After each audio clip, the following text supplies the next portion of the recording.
Hey guys, in this video I want to go ahead and work out some problems using negative exponents. Okay, so if you notice here, you see how this guy has 3x, it's in parentheses, and it's all to the negative third power. Well, I really don't like dealing with that negative exponent, so remember, negative exponent means you do the reciprocal. So this whole expression can go down here. At the same time, you see this y to the negative 6? I can bring them up to the top and makes it positive. So you're going to have y to the 4th times y to the positive 6 when this guy goes up to the top. And then this is on the bottom. It becomes now positive third power.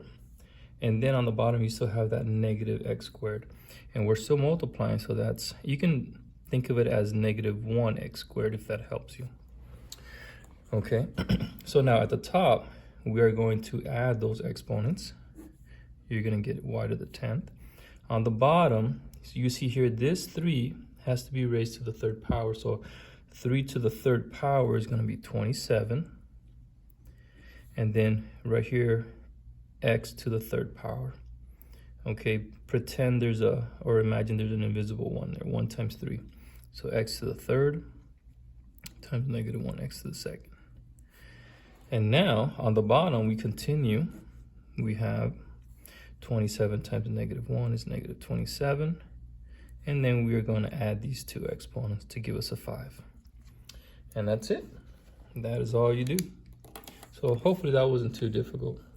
For the second one, same thing. But you see this bottom expression has the parentheses with the 2 there. We're going to go ahead and evaluate that first. So on the top, I'm just going to put 12x to the 8th, y to the negative 7. On the bottom, remember this exponent affects everything on the inside. So 4 to the second power, that is 16. And then negative 2 times 2, negative 4. Negative 6 times 2, that's negative 12. Okay. And I think a lot of times it's easier just to deal with positive exponents. So this x to the negative 4, I'm going to flip them to the top. And then this negative 7 goes down. This negative 12 goes up. So it's going to look something like this. The 12 and the 16 stay the same. So the x to the 8th, that's already positive. X to the negative 4 goes to the top, becomes a positive 4. This guy goes to the bottom, becomes y to the 7th. And then this y to the negative 12 becomes y to the positive 12. And then that's a lot easier to work with. So you're going to have x to the 12th power, right? 8 plus 4, right? And then 12 on the top, take away 7, that's going to give you 5. But we're going to leave them on the top because there are more y's on the top than the bottom. Now, what about the 12 and the 16? Well, 16 doesn't go into 12, so all you can do is just reduce it. What number divides both 16 and 12? Well, the number 4. 12 divided by 4 is 3. 16 divided by 4 is 4. So you have 3 on the top and a 4 on the bottom. And that's it. All right. Number 23, let's go ahead and take a look at that one. This one, you can approach it one of two ways, but I notice here I have f to the second and f on the bottom. I can go ahead and do that right away because this is all enclosed in the parentheses. So 2, take away 1, I'm looking at the f's. Well, that's just going to give me 1, f to the 1. Right, you can put a 1 there if you'd like. And then g3 over g, that's going to give me 3 take away 2. That's going to give me, 3 take away 1, which is g to the second. On the bottom, you still have the 3. On the top, you have the 2. So what I did is I already simplified it before applying the exponent. And sometimes that helps a little bit better. So then here, 2 to the 4th power, that's going to give you 16. The f exponent, 1 times 4, that's going to give you 4. The g is going to give you 2 times 4, that's going to give you 8. On the bottom, 3 to the 4th power, that's going to give you 81. All right, guys. And that's number 23.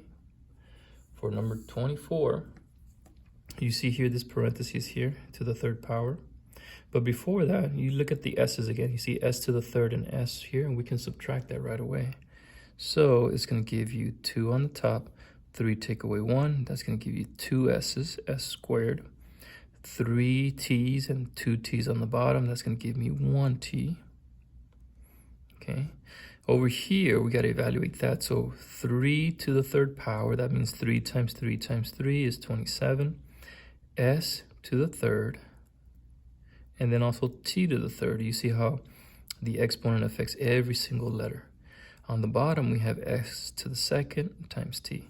And then you see here, we are going to now subtract. So the 27 is still there. 3 take away 2, that's 1. And then 3 take away 1, that is 2. And then over here, well, what's down here, Sandoval? Well, it's just a 1. You can put a 1 if you like. So you can have 2s squared times t. And now, notice what are we going to do with the whole numbers? 2 and the 27, we're going to multiply those just like we normally do. And then s squared and another s, that's going to give us 3. And then for the t's, you got 1 here and 2 there, that's going to give us 3. And that's how you do that one.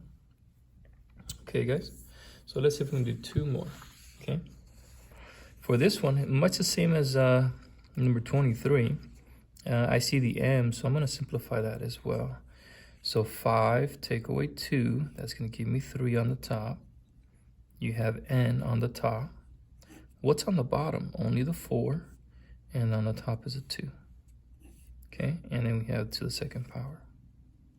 And over here, I see n to the fourth and n, so I'm going to just do that right away. 4 take away 1, that's going to give me 3. The 5 is on the bottom, so I'm going to leave them there. And then you still have the m on the top. And that's going to be the second power. So notice what I did. I decided to subtract the n's first, and then the m's over here. Now I'm going to go ahead and apply the exponent because now it's a little bit easier. Now 2 to the second power, that's going to give me, well, actually, you know what? Even before that, guys, let's go ahead and do this. Can we reduce the 2 and the 4? Can we make them smaller? Yes, we're going to divide by 2. So 2 divided by 2 is 1. 4 divided by 2 is 2. And now I'm going to go ahead and apply the exponent. 1 to the second power, well, that's just going to be 1. 3 times 2, that's going to give me 6. So remember, notice the difference, okay? See, here's the parentheses with the exponent on the outside. And notice the difference over here, right? S second, S, right? There's no parentheses here.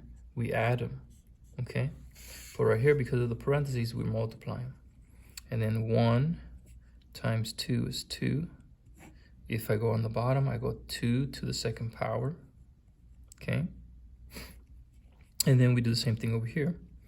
Right here, you can put a 1 if you want. 1 times 2, that's m to the second power. 3 times 2 is 6.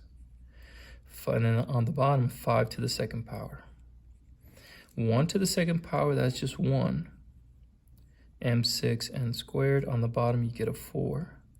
On the top, you have m squared and 6. On the bottom, you get 25. And then we're just going to multiply these straight across. Now you notice here I got m6 and m to the second. You notice the difference there? So we're going to add those exponents to get m to the power of 8. n2, n6, that's going to give you another 8. That's the top. On the bottom, 4 times 25 is 100. And that's that one. All right, lastly, number 26, much the same as number 25. I think I'm going to go ahead and subtract these x's first. So we're going to have 3 on the top, and then 3 minus 2 is 1x, and then y. I still have that exponent on the top. And then y to the second. You know what I'm going to do? I'm just going to put the x to the fourth first, just because I like to put it in order. And then y to the second, and y, that's 2 take away 1. That's going to give you 1. But we still have that 5 hanging out in the bottom. Okay? But what that does is that eliminates a lot of these, having to do a lot of these variables because we simplified them. So then let's do this guy over here. 3 to the third power, that's going to give you 3 times 3 times 3, which is 27. And then 1 times 3, that's 3. And then 1 times 3, that's 3. See, so you see how that exponent affects every single element inside. And then here, 4 times 2, that's going to give you x to the 8, y to the second, And on the bottom, we're going to have 5 to the second power, which is 25. And then over here, there's nothing on the bottom. We can just put a 1. And now you see, what do I do with the x's? That's right, we're going to add them. It's going to give me 11. And then the y's, we're going to add them. We're going to get a 5. And then over here, we still have 27 on the top. And then 1 times 25, that's still 25. You can't reduce it, and that's all you can do. So we're going to leave it like that. All right, guys, so hopefully that helps, and I'll see you on the next one.